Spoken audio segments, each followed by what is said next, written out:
Hello guys, हमारी सांद्रता को व्यक्त करने की जो नेक्स्ट टर्म है थर्ड, वो है मोलरता। मोलरता क्या होती है? किसी भी विलयन के 1 लीटर में आयतन में उपस्थित विलय के मोलों की संख्या। ठीक है, कोई भी विलयन है उसके आयतन में उपस्थित विलय के जो मोल, ध्यान रखना मोल किसके होंगे? विलय के। तो मोलरता होगी विलयन के 1 लीटर आयतन में उपस्थित मोलों की संख्या को क्या कहते हैं हम? मोलरता।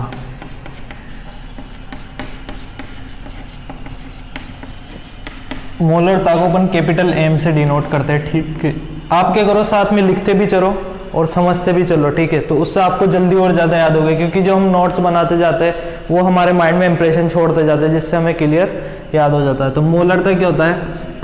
विलय के मोल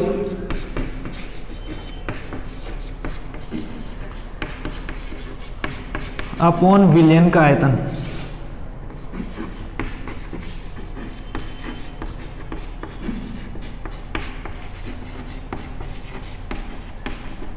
ये विलय के मोल अपन विलयन का आयतन। ठीक है, विलयन का आयतन ध्यान रखना है किस में आएगा? लीटर में। लीटर में, ये बहुत इंपॉर्टेंट बात है। विलयन का आयतन यहाँ पे लीटर में लिखना है। ठीक है, तो इसको क्या लिख सकता हूँ मैं? विलय के मोल को तो डिनोट कर देता हूँ एन से, और विलयन के जो आयतन होगा वो क्या हो जाएगा? वीएल। लीटर से डिनोट करता हूँ। अब मोल क्या होता है अपन को पता है। मोल क्या होता है? ग्राम में भार बट्टा अणुभार। डब्ल्यू अपॉन अणुभार को मैं मोलर मास से डिनोट कर देता हूँ। तो यहाँ क्या लिख सकता हूँ मैं? W upon M naught into V L. N की जगह क्या रख दिया मैंने? W upon M naught. ठीक है, तो ये क्या होगी? मोलरता। अब मोलरता की इकाई क्या होगी? मोलरता की इकाई होगी मोल पर लीटर। ऊपर क्या है? मोल, नीचे क्या है? आयतन लीटर में। तो इसकी इकाई हो जाएगी मोल पर लीटर। और मोल, अगर क्वेश्चन आ जाए कि मोलरता तापमान पर निर्भर करती है क्या, तो हाँ करती है, क्योंकि इसमें आयतन आ रहा है अपॉन में। ठीक है, तो आयतन चेंज होता है तापमान के ऊपर। ये हो गया मोलरता। अब हम नेक्स्ट टर्म देखेंगे नॉर्मलता। इसको कैपिटल एन से डिनोट करते हैं। ठीक है, नॉर्मलता क्या होती है? अपन ने मोलरता पढ़ा था। मोलरता क्या होती है? किसी भी विलयन में के 1 लीटर आयतन में उपस्थित विलय के मोलों की संख्या। यहाँ पे भी वही है, लेकिन विलय के मोलों की संख्या की जगह क्या आ जाएगा? यहाँ पे विलय के ग्राम तुल्यांकों की संख्या। तो नॉर्मलता क्या हो जाएगी? विलयन के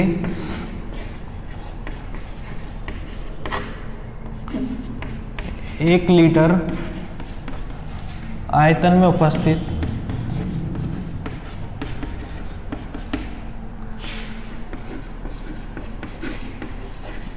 विलय के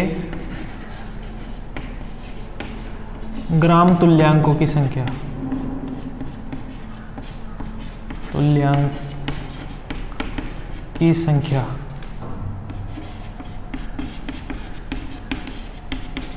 तो यहां से अगर इसका फॉर्मूला बनाऊं तो क्या हो जाएगा? n इक्वल टू विलय के ग्राम तुल्यांक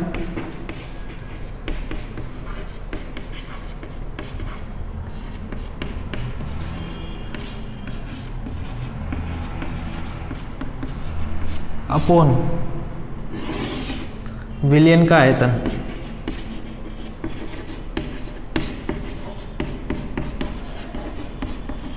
लीटर में। ठीक है, मोलरता में तो यहाँ ग्राम तुल्यांक की जगह क्या आता? मोल्स, मोलों की संख्या। यहाँ पे क्या आएगा? ग्राम तुल्यांक की संख्या। ठीक है, तो इसको ग्राम तुल्यांक को लिख देता हूँ मैं EQ से, और आयतन VL लीटर में। ठीक है, अब ग्राम तुल्यांक होता क्या है? ग्राम तुल्यांक होता है W अपॉन इक्विवेलेंट मास। ग्राम तुल्यांक होता है इक्वल टू ग्राम में भार बटा तुल्यांकी भार। ग्राम में भार बटा तुल्यांकी भार। तुल्यांकी भार।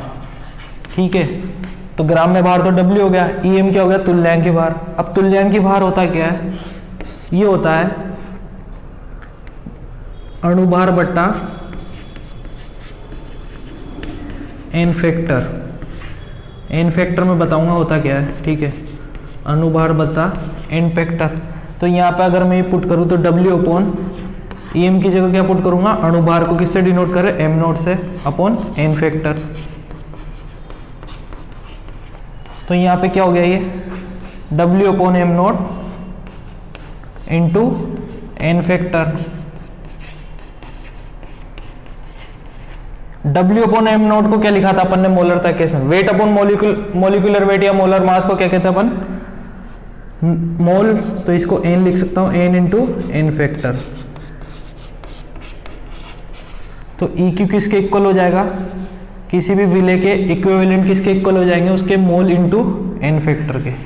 ये आपको बात ध्यान रखनी है एक तो, ठीक है। अब देखो यहाँ पे EQ की जगह मैं क्या पुट कर देता हूँ, W अपॉन EM। तो यहाँ क्या हो जाएगा, W upon EM into VL। यहाँ पे W अपॉन EM की जगह क्या पुट कर सकता हूँ मैं, m not upon n factor into VL। अब देखो ये n फैक्टर ऊपर चला जाएगा तो क्या बन जाएगा, W upon m not into VL। n factor का चला गया ऊपर तो मल्टीप्लाई में इंटू n फैक्टर। ध्यान दो, एक मैंने मोलरता के लिए क्या लिखा था, मोलरता क्या होती, W upon molar mass into VL, ठीक है। तो ये तो मोलरता होगी, तो क्या मैं इसको मोलरता लिख सकता हूँ, ये n इक्वल टू चल रहा है, तो n इक्वल टू क्या हो गया, m into VL, sorry m into, इसको तो m लिख दिया अपन ने पूरे को, m इंटू n फैक्टर।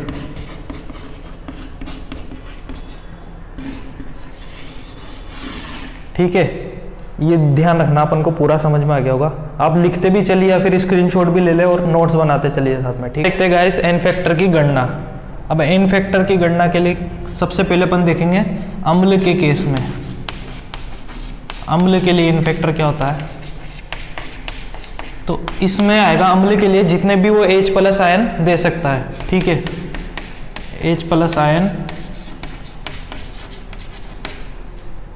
देता है, कितने H प्लस आयन देता है, ठीक है। वही उसका क्या हो जाएगा, अम्ल का n फैक्टर। जैसे H2SO4 है, ये किसमें टूटता है, 2H प्लस और SO4 माइनस 2। तो कितने H प्लस आयन दिए इसने, 2, तो n फैक्टर क्या हो जाएगा यहाँ पे 2, ठीक है। जैसे HCl है, ये कितने H देगा, H plus plus Cl minus, यहाँ पे क्या होगा n फैक्टर 1, ठीक है। यहाँ तो n फैक्टर हो गया 2, यहाँ n फैक्टर हो गया 1, ठीक है। ये भी ध्यान रखना आप, H3PO4 के केस में n फैक्टर 3 नहीं होता है, ये ध्यान रखना आपको इंपॉर्टेंट है, ठीक है। H3PO4 के केस में n फैक्टर कैसे निकालते, देखो इसका अगर संरचना बनाऊं मैं,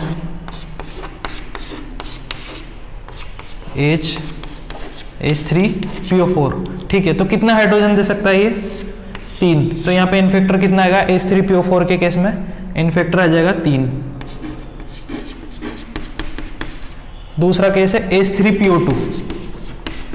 H3PO3, ठीक है। अब यहाँ पे 3 नहीं रखना, यहाँ तो 3 ही आएगा, अब यहाँ पे 3 नहीं रखना, यहाँ पे कितना आएगा, देखो इसका स्ट्रक्चर कैसे होगा, P double bond OH OH और ये H, PO3H3, ठीक है।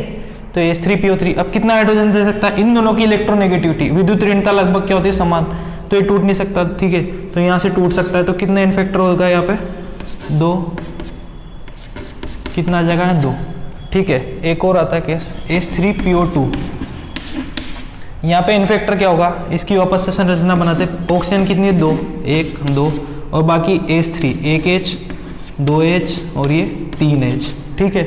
इस केस में n फैक्टर यहाँ पे ये टूट नहीं सकता, ये बॉन्ड टूट नहीं सकता क्योंकि इनकी विद्युत ऋणता लगभग समान है, ये टूट सकता है, तो कितना हाइड्रोजन निकल सकते हैं 1, तो n फैक्टर क्या होगा इस केस में 1, ठीक है। ये आपको ध्यान रखना है। अब इसकी मैं ट्रिक बता देता हूँ, H3PO4 H3PO3 H3PO2 में कैसे ध्यान रखना आपको, डायरेक्ट n फैक्टर, जो भी ऑक्सीजन का नंबर रहे उससे 1 कम, तो यहाँ n फैक्टर 3, यहाँ 3 ऑक्सीजन तो n फैक्टर 2, यहाँ 2 ऑक्सीजन है तो n फैक्टर 1। आगे समझ देखते हैं n फैक्टर की गणना क्षार के लिए। तो क्षार के लिए n फैक्टर क्या होता है, कितने OH माइनस आयन दे सकता है, तो OH माइनस दे सकता है, जैसे एग्जांपल देखते हैं अपन NaOH, तो ये किस तरह से टूटेगा, Na plus plus OH minus, तो कितना OH माइनस दी इसने, 1, तो इन फैक्टर क्या हो जाएगा इस केस में 1।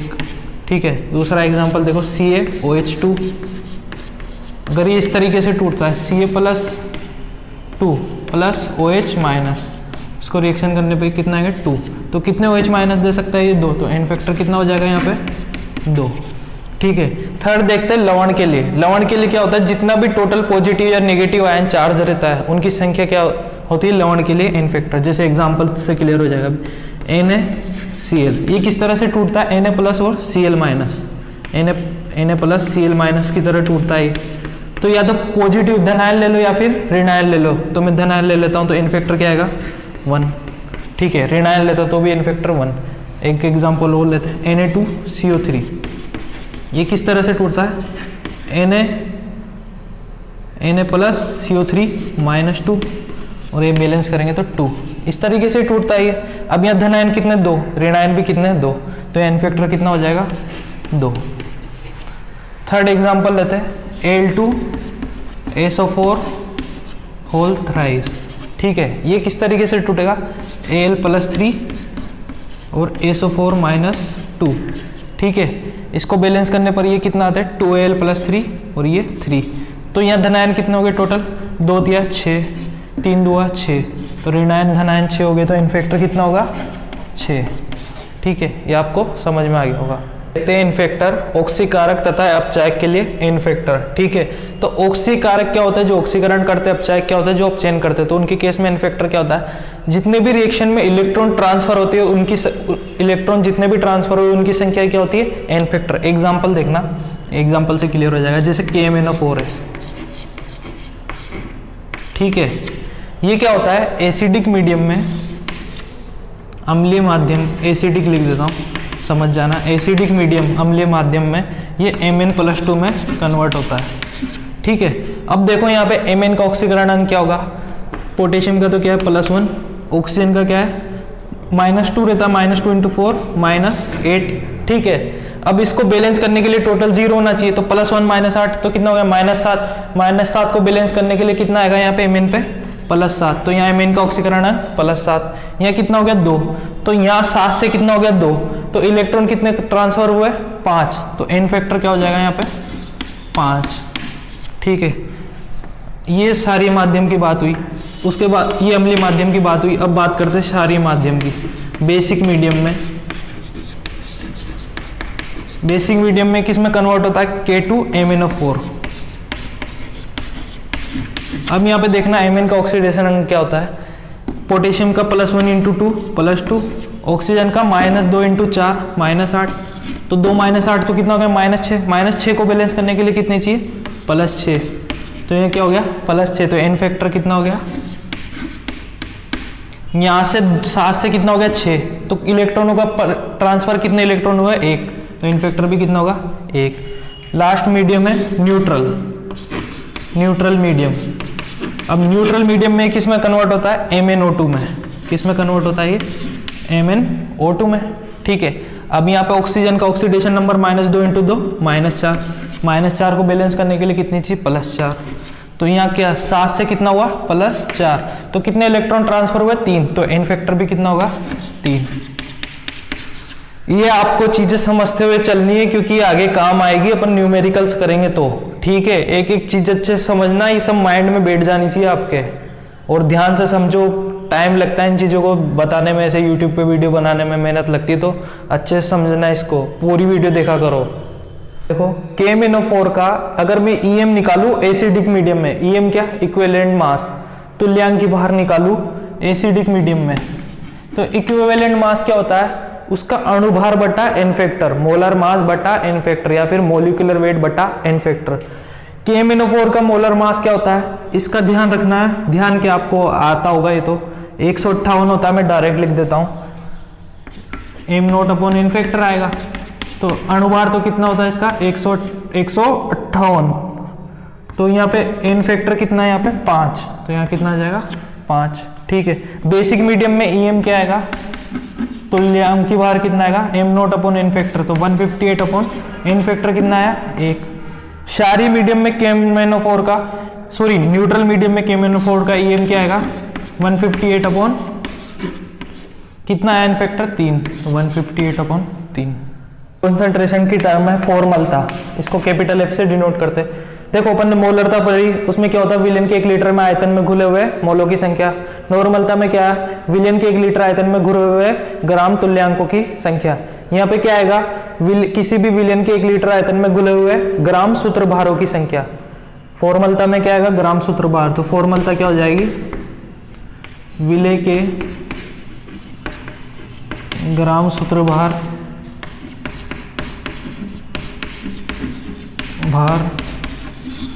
अपॉन विलेन का आयतन लीटर में, विलेन का आयतन लीटर में, ग्राम सूत्रभार को इंग्लिश में 4 मोल्स बोलते हैं, ठीक है।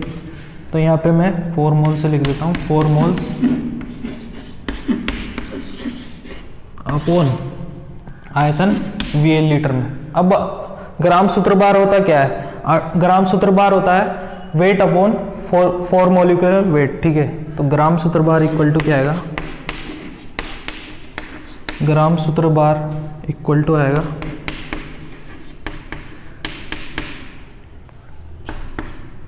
सोल्यूट का weight upon formula mass.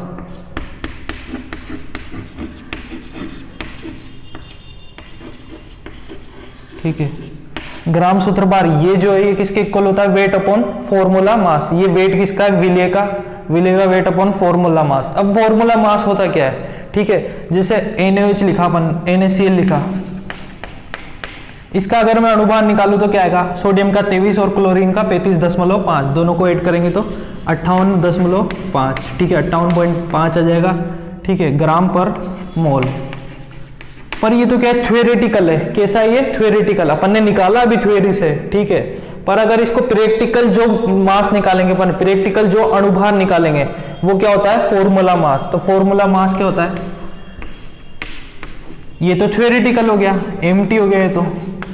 Molar mass कैसा है, ये थ्योरेटिकल है, ठीक है। तो इसको क्या लिख देता हूं, एमटी। और ये क्या हो गया, ऑब्जर्व्ड मास। जो हमने प्रैक्टिकली करके निकाला है वो क्या हो गया, फॉर्मूला मास। और ये क्या हो गया, मोलर मास। तो क्या हो गया, अणुभार तो क्या हो गया, डायरेक्ट थ्योरेटिकल हो गया। और जो हमने प्रैक्टिकल करके अगर इसका मास निकाले NaCl का, तो वो कितना आता है, वो क्या होता है उसका फॉर्मूला मास। तो ये क्या लिख सकता हूं मैं, ये वैल्यू अगर यहाँ पुट कर देता हूं मैं, तो क्या आएगा यहाँ पे, W/4 moles formula mass. Formula mass को FM से डिनोट कर देते हैं, FM से, ठीक है। तो FM इंटू VL, ये क्या आ गई इसकी फॉर्मलता का सूत्र, ठीक है। अब आगे देखते हैं फॉर्मलता तथा मोलरता में संबंध, ठीक है। फॉर्मलता क्या निकाली अभी अपन ने, W/फॉर्मल मास इंटू VL, ठीक है। ये फॉर्मल मास को मैं क्या कह सकता हूं, मैंने बताया था ये प्रायोगिक होता है, ऑब्जर्व्ड होता है। तो मैं क्या लिख देता हूं इसको, W/MOB, ऑब्जर्व्ड इंटू VL, ठीक है। ये M ऑब्जर्व्ड क्या है, जो प्रायोगिक अणुभार है उसको क्या बोला, M ऑब्जर्व्ड। दूसरी तरफ मैंने मोलरता बताया था, मोलरता क्या निकाला था मैंने, W/M0। M0 को क्या लिख सकता हूं मैं, T लिख देता हूं, क्योंकि थ्योरेटिकल होता है, ग्राम में भार बट्टा अणुभार, तो अणुभार कैसा होगा, थ्योरेटिकल इंटू VL।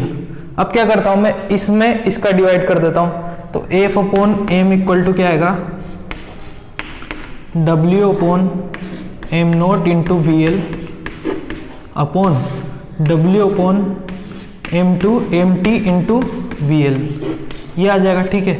VL से VL कट जाएगा, W से W कट जाएगा, तो F/M क्या आ जाएगा, ये MT का चला जाएगा ऊपर, तो MT/M0, MT/M ऑब्जर्व्ड। जो MT/M ऑब्जर्व्ड होता है इसको बोलते हैं अपन वॉन्ट हाफ फैक्टर, इसको I से डिनोट करते हैं, ठीक है। I को क्या बोलते हैं, want half factor, want half factor, Hindi में लिख देता हूं, I को बोलते हैं अपन वॉन्ट हाफ फैक्टर,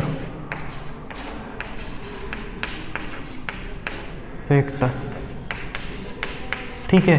तो यहाँ एफ अपॉन एम क्या आ जाएगा, यहाँ से F upon M equal to I, ठीक है। यहाँ से क्या लिख सकता हूँ हम आगे, एफ इक्वल टू क्या आ जाएगा, एम इंटू आई, आई क्या है यहाँ पे, वांट ऑफ फैक्टर। तो देखो आप एफ इक्वल टू क्या गया, एम इंटू आई, आई क्या है, want of factor. Want of factor क्या होता है, थ्योरेटिकल अणुभार को अगर मैं प्रायोगिक अणुभार से डिवाइड कर दूं, जो रेशियो आता है वो क्या होता है, वांट ऑफ फैक्टर। ठीक है, आ गया होगा आपको समझ में। वीडियो को ज्यादा से ज्यादा लाइक करें, शेयर करें, ठीक है, और नोट्स बनाते चले और अच्छे से एक एक चीज समझते चले पूरी। जब तक अभी अपने लॉकडाउन भी चल रहा है तो आपको घर बैठे पढ़ने को मिल रहा है मौका अच्छा, और कोई डाउट हो तो आप व्हाट्सएप पे क्लियर कर